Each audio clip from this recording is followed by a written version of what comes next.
You decided you're going to start your garden from seed this year. But now you're thinking, what does it actually take to start some seeds? Do I actually need grow lights? I could probably use this window seal, right? Are heat mats and humidity domes necessary? Should I do soil blocks or just use nursery pots? There's a lot of questions you might come across, and honestly, a lot of it is a preference thing. But that's okay because I want to help you figure it all out. This is my 8th year starting a garden from seed, so I'd like to think I've learned a few things. Check out these strawberry plants I have. These were actually from the garden. I just didn't know where I wanted to put them, so I decided to overwinter them under my grow lights. I even have a nice big strawberry on this one. There's a lot of cool things you can buy for seed starting that are helpful, but if you're on a budget or if you're not sure if gardening's really the thing for you yet, maybe start small, and as your passion grows, continue to add on. The first thing you're going to need is seeds, and this is a great way to start your garden on a budget versus buying started plants. Typically, you can get a packet of seeds that will include 25 to about 100 seeds for the price it's going to cost you for one started plant. Even if you don't start your seeds inside, there's a lot of varieties that do better when direct sown in the garden, and you could just base your garden off of those things. You wouldn't even need to do any type of seed starting inside if you really didn't want to. Of course, that depends on the length of your season, but for the most part, you can find varieties that you can direct seed in your garden and not have to worry about any of this. Some really good ones to direct sow in your garden is green beans, corn, different squash varieties. Winter squash might take you a little bit longer, but zucchini is really quick.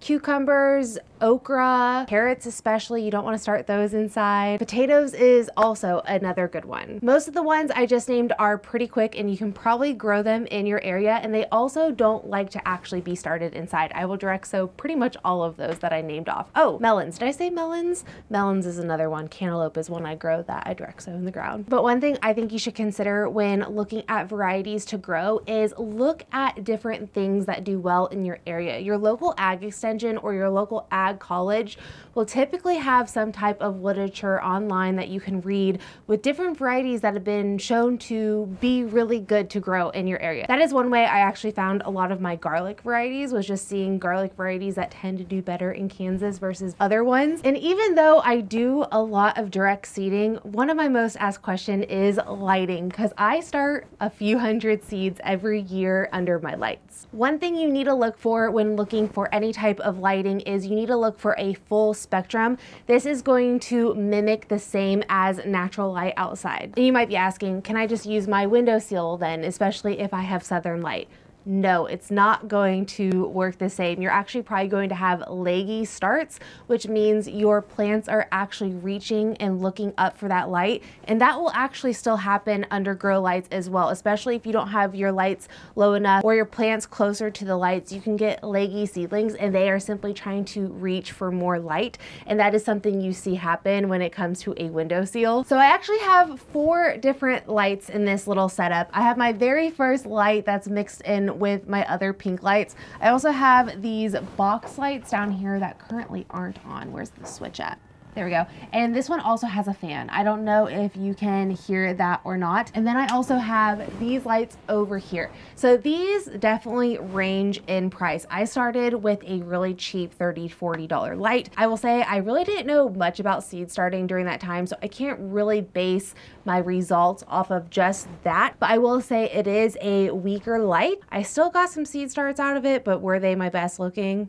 Definitely not. I still think throughout the years you learn more about seed starting and you're just gonna have better starts regardless. But then I have these pink lights here and then these box lights. These ones I would say are more in that middle range. These are gonna average about $60 a pop. I've had really good looking starts with both of these setups, but my best looking starts have came from these. You can clearly see these are very, very bright lights. I have 6 of them and I think they're roughly $80 a piece. They're pretty pricey, but these things give me some of my best looking starts. I also just have these on when I am just growing different lettuces or grass or things like that through the year. Like I said, I have strawberries down here right now and I'm getting full on fruit. These lights are really strong and they produce really, really good starts, but all of these get used in my seed starting season. So definitely don't feel like you need to get the most expensive thing, especially if you are new. But I will say I would probably deter from the cheapest thing you see online. It might not be strong enough for what you're looking looking for. I really do like these pink ones and these box ones here, and I actually have all of these lights linked. I will make sure I have all the things I talk about down in the description box if it's something you want to look into further. Next up, you need soil, which I don't have my soil currently in the bag, but I actually still have the bag. This is typically what I use. This is my favorite. It's an organic potting soil. I will say I have bought a few different organic potting soils in the past, and you definitely can't treat them all equal, but if you touch the bag, you'll be able to kind of tell the feel. This is really fluffy. There's not like big chunks in it. I've had that problem before. I really like this. This tends to hold water well. It dries out well. It clumps together if I need to do a soil block. It's a really basic organic potting soil. I have it all in a tub like this. This just makes it a lot easier for me to get what I need when I need it, and it still keeps it nice and moist when I'm not using it. So I just tend to dump my soil in a little container like this. I do add worm castings, but that's really not necessary. You will also see a lot of people who use a seed starting soil or a coconut core. I personally don't really like those. They tend to not really have a lot of nutrients to them, so you're going to have to feed and fertilize your plants a lot sooner than you would if you use a organic potting soil. That potting soil has kelp meal and worm castings and things to feed my plants, unlike a seed starting soil mix or like a coconut core. I really just don't like those. They tend to dry out a lot faster as well, which can be a benefit, but we'll talk about kind of airflow in just a little bit. I really just like using organic potting soil because it tends to hold together really nicely if I'm soil blocking, and it also dries out and stays airy if I'm using a nursery pot, which leads us to our next subject. Do you soil block or do you use a nursery pot? I will flat out say if you are a beginner, use a nursery pot. Soil blocks can be a little tricky. So when it comes to a nursery pot, my favorite size tends to be right around this 3-inch size. I believe this is a 3.3. I have a few other containers that are roughly 3 inches across as well. I find these to be really good for most things. They're not too small, they're not too big.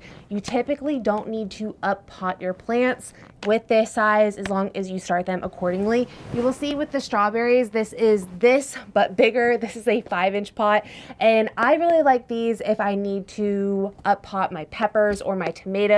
I've been really trying not to up pot any type of tomatoes. Tomatoes grow really quick, so if you're seed starting, hold off on your tomatoes. Make that as like a little note to you. But I have all different sizes of nursery pots, so you might be wondering why would you soil block, and personally I like to soil block certain things. You will see with my onions here, I actually have them soil blocked, and when I was discussing the soil block should be able to be held together pretty easily and not just crumble in your hands. So with the onions, I really like to soil block them because I can just make a quick hole in the ground and I can plop one of these in. Another reason I really like soil blocking is for anything that's only going to be in my seed starting room for roughly a 4-week period. These onions will be here a lot longer, but this works really well with the onions.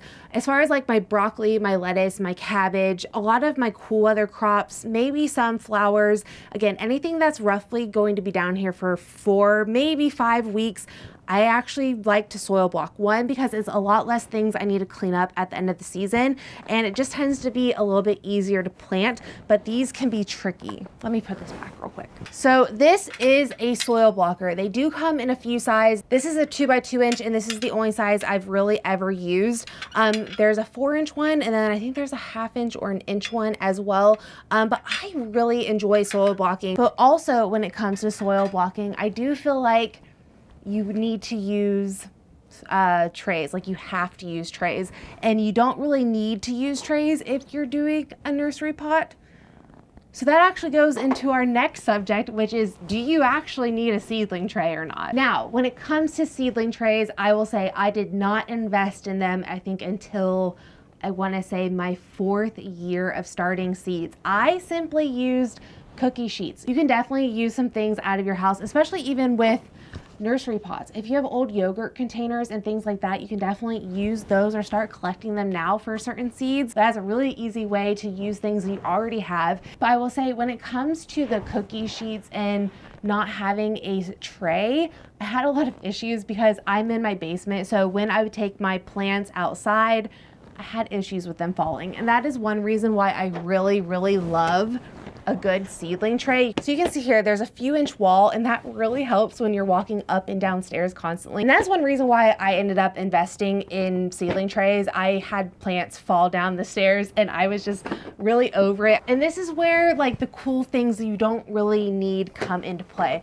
So with these strawberries here, you might be able to see there's a lining that will actually hold these nursery pots in place. So when you're walking, the nursery pots also don't swish. So there's a lot of really cool systems. These bigger ones here also have that same system, which I did end up bringing one of these all together. So I have a regular tray underneath here, and there's this insert that will hold the nursery pots to where you can see they're not going to fall out. If I didn't have this insert, they would fall out decent, but again, that is not necessary. But when it comes to soil blocking, this was another reason why I ended up investing in trays, was soil blocking. I started soil blocking roughly 4 years ago, and these mesh trays are amazing because they sit on top of the regular trays, and then I can water my plants and not worry about the soil blocks deteriorating with the mesh. So you might be able to see just in my explanation of seedling trays why nursery pots tend to be a little bit easier and a lot more beginner friendly, I personally think,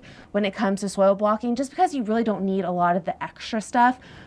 Soil blocking, I do feel like you probably should invest in a nice seedling tray. It's just going to make your life 10 times easier and a lot easier to water your plants as well. And that also goes back to the cookie sheet scenario. I could not water my plants that effectively with the cookie sheets. I had to be really careful how I watered things, and I like to bottom water. So those are just a few things to really consider when it comes to using nursery pots, soil blocks, and are you going to invest in seedling trays or not. So now let's talk about the two things I would say are probably the least necessary, but I have found over the years to make my life a lot easier. You're talking about humidity domes and heat mats. So humidity domes, there's at least probably 3 or 4 videos on this channel of me saying I don't think humidity domes are necessary, which I would still say, I wouldn't say they're the most necessary thing for seed starting. But the last few years that I have used them, I've had incredible germination rates with these. These typically only get used for about a 1 week period when you start seeds. So it's not one of those things you're going to be really using all the time. And if you're thinking of a way to save money, this could be something you could probably pull back on and maybe just try to find another way to cover your plants. One thing though that can really help if you're in a cooler environment like me, again, I'm in my basement, heat mats. So my heat mats don't stay on after germination, mostly just because they're not really necessary after that point, but there are some seeds that like a warmer soil. So I like these ones here. This is a 2x4 heat mat. I think they come in a 1 or a 2 pack. I've bought the 2 pack in the past, which this will fit just one nice heat mat on the shelf, and I'm not having to worry about it. This will fit 4 whole trays. So this is really, really nice. I also have this one here, which this was the original heat mat I bought, and this thing is tiny. This will literally take up the spot of one of those trays, which those trays are a 10x20, which this will fit 1 on, which why would you use 1 when you could fit 4? So I would invest in a bigger heat mat if you do plan to do so. If you're in a little bit warmer of a space, heat mats might not really be a necessary thing for you. Heat mats and humidity domes though are just one of those things you're really not going to use past the first 2 weeks. So you decide if you really think that's necessary or not. Now, airflow, I feel like is a big thing that gets overlooked when it comes to seed starting. I have a fan here that looks a little bit dirty at the moment, but I have a few different fans. You can get a cheap box fan, but regardless, you want to have airflow in your room. You want to make sure your soil is drying out. If your soil doesn't dry out, that can cause different fungal issues that you really just don't want to happen, especially before you get your seeds outside. I think airflow is a big key to success when it comes to your seeds. So if you have a fan, great. If you need to go buy a $20 box fan, definitely do it. You can find fans on auctions a lot of the time. Check Marketplace. You might be able to ask a friend or family member if you can borrow a fan for a few months. They probably will let you, especially because this is the time of year you typically don't have a fan running. Okay, and then lastly, I did mention feeding plants. I will say this has probably been my favorite as of lately. I've only been using this for a year, but this has been my go-to for fertilizing. I would say if you are doing any type of fertilizing with your seedlings, you need to look for different liquid fertilizers. I think liquid is great for seedlings because you can feed them when you water them. I will say I typically don't start feeding most of my seedlings until about week 4, to where if they're gonna be inside under my lights longer than 4 weeks, I tend to feed them once every 2 weeks or so. And I have found that to make great starts and a huge change to my seedlings. I've used a few different liquids. That one right there, the Neptune's Organic, has been my go-to. I really enjoyed that for everything last year, to be honest. So I'm gonna keep up using that, but look for different liquid fertilizers. I would say look for something that's more balanced, not too heavy on a number. You'll see these numbers on fertilizer. You can see 10, 10, 10. You can see 4, 5, 2. And that is simply the ratios of nitrogen, phosphorus, and potassium. And honestly, when it comes to seedlings and seed starts, if you find something that's just balanced in those numbers, it should work pretty well. Well, there you have it, guys. I hope this really helps you out, kind of just navigate what might be necessary and the things that you might be able to get a little creative with around your house or asking friends and family. You really don't need to have a huge investment when you are seed starting. There are some really cool things like I showed you, but they are not necessary. So I hope this video kind of gave you a little bit of an idea of how to navigate the seed starting world out there. As always, guys, thank you so much for being here. And if you want to watch more, I'll link a few videos that you might be interested right here. And I will see you guys all in the next one. Bye.